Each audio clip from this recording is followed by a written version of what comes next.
കൊല്ലം ചിതറയിൽ കാറും പിക്കപ്പും തമ്മിൽ കൂട്ടിയിടിച്ച അപകടം. കൂട്ടിയിടിയിൽ നിയന്ത്രണം വിട്ട പിക്കപ്പ് സമീപത്തെ വീട്ടിലേക്ക് ഇടിച്ചു കയറി. വീട്ടിൽ പെയിന്റിംഗ് ജോലിയിൽ ഏർപ്പെട്ടിരുന്ന തൊഴിലാളി അത്ഭുതകരമായി രക്ഷപ്പെട്ടു. കൊല്ലം ചിതറയിൽ നടന്ന അപകടത്തിന്റെ ദൃശ്യങ്ങളാണിത്.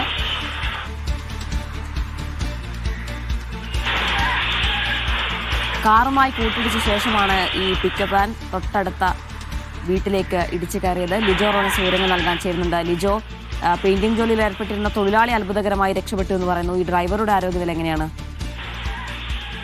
ജീന, ഈ തൊഴിലാളി ദിനത്തിൽ ഒരു തൊഴിലാളി അത്ഭുതകരമായി രക്ഷപ്പെടുന്ന ഒരു കാഴ്ചയാണ് ഈ CCTV ദൃശ്യങ്ങളിൽ കാണാൻ കഴിയുന്നത്. ഇന്ന് രാവിലെ 9 മണിയോടുകൂടെയാണ് ഇത്തരത്തിൽ അപകടമുണ്ടായത്. കൊല്ലം ചിതറയിലാണ് കാറും പിക്കപ്പും തമ്മിൽ കൂട്ടിയിടിച്ച് അപകടമുണ്ടായത്. ഈ കാർ, അതായത് ദൃശ്യം കാണുന്നത് പോലെ തന്നെ റോഡിലൂടെ ഓടിയ വാഹനങ്ങൾ തമ്മിൽ കൂട്ടിയിടിച്ചതോടുകൂടെ പിക്കപ്പ് വാന് നിയന്ത്രണം നഷ്ടപ്പെട്ടു. നിയന്ത്രണം നഷ്ടപ്പെട്ടതിന് ശേഷം സമീപത്തെ വീടിന്റെ മതിലിടിച്ച് തകർത്തുകൊണ്ട് വീടിന് മുറ്റത്തേക്ക് വരികയായിരുന്നു. ആ സമയത്ത് അവിടെ പെയിന്റിംഗ് ജോലിയിൽ ഏർപ്പെട്ടിരുന്ന തൊഴിലാളി ഉണ്ടായിരുന്നു. ഈ ശബ്ദം കേട്ട് തിരിഞ്ഞു നോക്കി വാഹനം വരുന്നത് കണ്ട് ഓടി മാറിയത് കൊണ്ടാണ് പരിക്കേൽക്കാതെ രക്ഷപ്പെട്ടത്. കുളത്തൂപ്പുഴ സ്വദേശിയായിട്ടുള്ള സാജുദ്ദീനാണ് അത്ഭുതകരമായി രക്ഷപ്പെട്ടത്.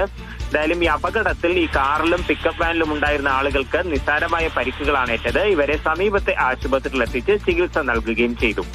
ശരി, ലിജോ റോളൻസ് ആണ് വിവരങ്ങൾ നൽകിയത്.